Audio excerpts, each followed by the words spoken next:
Good morning, class. Welcome to the online classes of Shivaji Group of Institutions. In this class, I will teach you the topic prepositions. This is for class 6 English medium students. Now, see what are prepositions. Prepositions होता क्या है? Prepositions are words which are used in the places in that places where a noun or pronoun is concerned. यानी noun और pronoun के पहले prepositions का इस्तेमाल किया जाता है. ठीक है, noun या pronoun के पहले prepositions का इस्तेमाल किया जाता है. जैसे हमने कहा Ram is going to Agra. Ram Agra जा रहा है. तो यहाँ prepositions क्या है? to. ठीक है, prepositions क्या है यहाँ पे? to. ठीक है, तो Ram is going to Agra. तो इस तरह के जो वर्ड्स होते हैं ये prepositions कहलाते हैं. अब एग्जांपल के तौर पे हम लोग ले सकते हैं बहुत सारे वर्ड, जैसे to हो गया, for हो गया, on हो गया, upon हो गया, with हो गया, by हो गया. ये सारे आपके होते हैं prepositions. ठीक है, अब prepositions को आपके बुक में दो पार्ट में डिवाइड किया गया है. Prepositions are divided in two parts in your book. These are first of all simple prepositions. Simple prepositions में डिवाइड किया गया है. And then it is divided in complex preposition. दूसरे पार्ट में इसको complex preposition में डिवाइड किया गया. किसमें डिवाइड किया गया बच्चों? कॉम्प्लेक्स प्रीपोजिशन में डिवाइड किया गया है. ठीक है, अब उसके बाद देखिए सिंपल प्रीपोजिशंस क्या होते हैं. What are simple prepositions? The prepositions in which, जो प्रीपोजिशंस ऐसे होते हैं, the prepositions in which we use simple words like to. इसमें हम लोग टू का प्रयोग करते हैं, फॉर का प्रयोग करते हैं, ऑन का प्रयोग करते हैं, अपॉन का प्रयोग करते हैं, बाई का प्रयोग करते हैं, विद का प्रयोग करते हैं, एंड एंड नहीं, टुवर्ड्स का प्रयोग कर सकते हैं. ये सारे जो वर्ड होते हैं ये आपके सिंपल प्रीपोजिशंस होते हैं. ये क्या होते हैं? ये आपके सिंपल प्रीपोजिशंस होते हैं. क्या होते हैं ये? Simple prepositions. और जो वर्ड आपके कॉम्प्लेक्स प्रीपोजिशंस में आते हैं वो वर्ड कैसे होते हैं? जिनमें दो या तीन शब्दों से मिला के जो बनते हैं वो आपके कॉम्प्लेक्स प्रीपोजिशंस होते हैं. या दो या तीन शब्दों से मिला के जो बनते हैं वो कॉम्प्लेक्स प्रीपोजिशंस होते हैं. क्या होते हैं? Complex preposition. जैसे आपने कहा इन एडिशन टू, ये क्या है? Complex preposition. ठीक है, उसके बाद आपने कहा ऑन बिहाफ ऑफ, मतलब किसी के बिहाफ पे कोई काम करना. तो ये क्या है? आपका कॉम्प्लेक्स प्रीपोजिशन. क्या है ये? Complex preposition. ठीक है, उसी तरह हमने अगर कोई वर्ड कहा अग्री विद, अग्री विद, ये क्या है? Complex preposition. ये क्या है? Complex preposition. तो ऐसे जो वर्ड होते हैं ये सारे कॉम्प्लेक्स प्रीपोजिशन कहलाते हैं. क्या कहलाते हैं? ये कॉम्प्लेक्स प्रीपोजिशंस कहलाते हैं. ठीक है, अब आपको क्लियर हो रहा होगा कि कैसे हम लोग सेंटेंसेस में सेंटेंस बनाते हैं. अब बहुत सारे और वर्ड होते हैं, जैसे कि हमने एक वर्ड कहा अलोंग. अलोंग एक वर्ड हमने यूज किया. अलोंग का इस्तेमाल कैसे करते हैं? जैसे आप किसी चीज के साथ साथ चल रहे हैं तो वहां पे अलोंग शब्द का प्रयोग किया जाता है. किसका इस्तेमाल किया जाता है? अलोंग शब्द का प्रयोग किया जाता है. जैसे आपने कहा Rahul is running, Rahul is running along the beach. Rahul is running along the beach. ये क्या है? along वर्ड है आपका यहाँ पे. और ये जो है along मतलब किसी किसके चीज के साथ साथ कोई चलना, पैरेलल चीज के चलना, तो उसको बोलते हैं along. क्या बोलते हैं उसको? along. जैसे along shows movement parallel to a feature like road, footpath, beach, railway. Road, footpath हो गया, बीच हो गया, रेलवे हो गया, उसके साथ साथ कोई चीज चल रही है तो वहां पे अलोंग शब्द का प्रयोग किया जाता है. किसका प्रयोग किया जाता है? अलोंग शब्द का प्रयोग किया जाता है. ठीक है। उसके बाद अगर हमने और बात करी तो जैसे हमने कहा थ्रू, थ्रू मतलब होता है किसी चीज से होके गुजरना, किसी चीज से होके गुजरना, वर्ड हो गया आपका थ्रू। तो किसी चीज से होके गुजरना, यहाँ पे हम थ्रू का इस्तेमाल करेंगे। किसका इस्तेमाल करेंगे बच्चों? थ्रू का इस्तेमाल करेंगे। जैसे कि हम बता रहे हैं आपको थ्रू कैसे यूज करेंगे सेंटेंस में।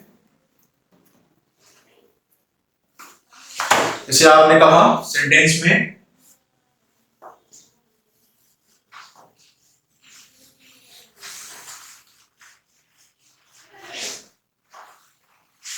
जैसे आपने कहा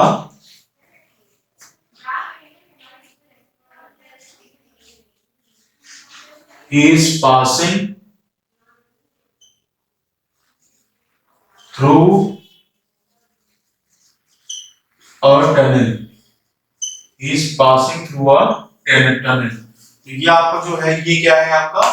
ये है आपका मतलब होके गुजरना, किसी चीज से होके गुजरने के लिए आप यहाँ पे इसका इस्तेमाल करते हैं। किसी चीज का होके होने के लिए आप इसका इस्तेमाल करते हैं। he is passing through a tunnel, वो टनल से होके गुजर रहा है, वो टनल से होके गुजर रहा है, ठीक है। तो he is passing through a tunnel, ये आपका हो गया। यहाँ पे हम थ्रू का इस्तेमाल करेंगे। किसका इस्तेमाल करेंगे?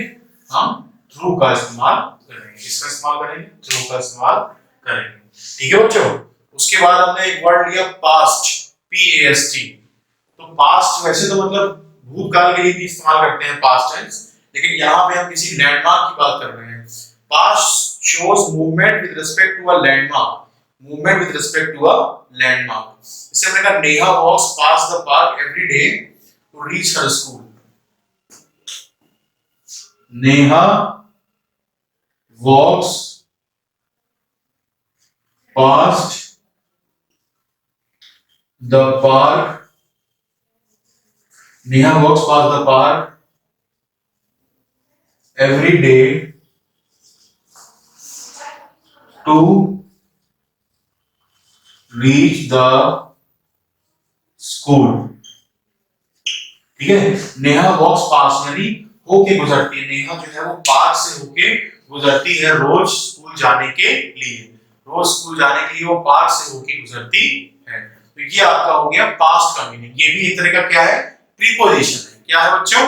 प्रेपोजिशन, ठीक है। तो प्रेपोजिशन ऐसे शब्द होते हैं जो कि किसी भी नाउन या प्रोनाउन के पहले इस्तेमाल किए जाते हैं या ग्रुप ऑफ वर्ड्स के पहले इस्तेमाल किए जाते हैं ताकि उनके मीनिंग कन्वे किया जा सके, ताकि उनका मीनिंग आगे ऐड किया जा सके, ताकि उनके मीनिंग को ऐड किया जा सके, ठीक है। तो आई होप आपको क्लियर हो गया होगा प्रेपोजिशंस क्या होता है। अब हम थोड़े से और एग्जांपल्स देख लेते हैं जो आपको क्लियर कर देंगे कि प्रेपोजिशंस क्या होता है, ठीक है। जैसे कि हम आपको बताने जा रहे हैं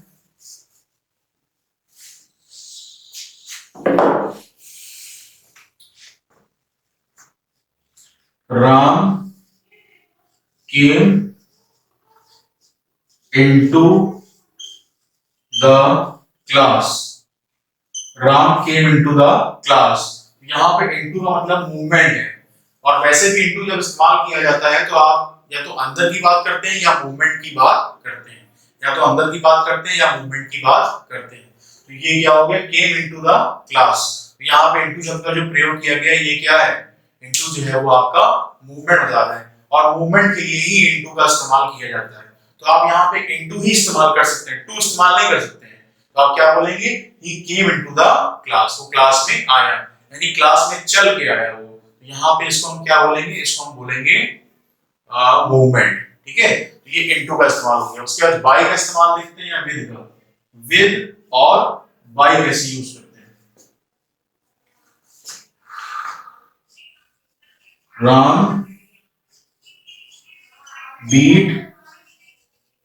beats the dog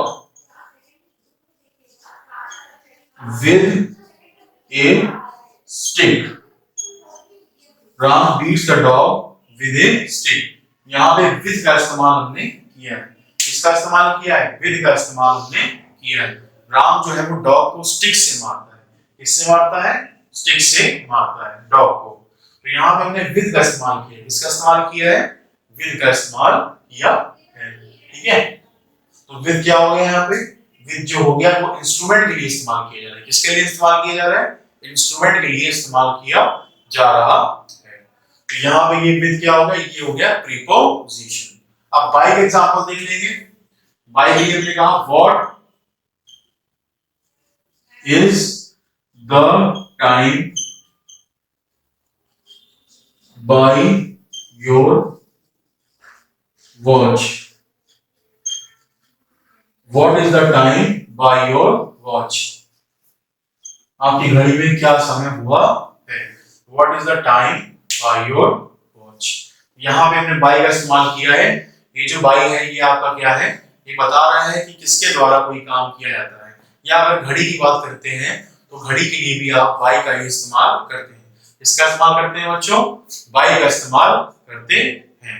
यहाँ पे what is the time by your watch, what is the time by your watch, इस तरीके से ये इस्तेमाल किया जाता है। तो आई होप अब आपको इतना समझ में आ गया होगा। इसके बाद हम आगे नेक्स्ट वीडियो में कंटिन्यू करेंगे। तब तक के लिए थैंक यू बच्चों।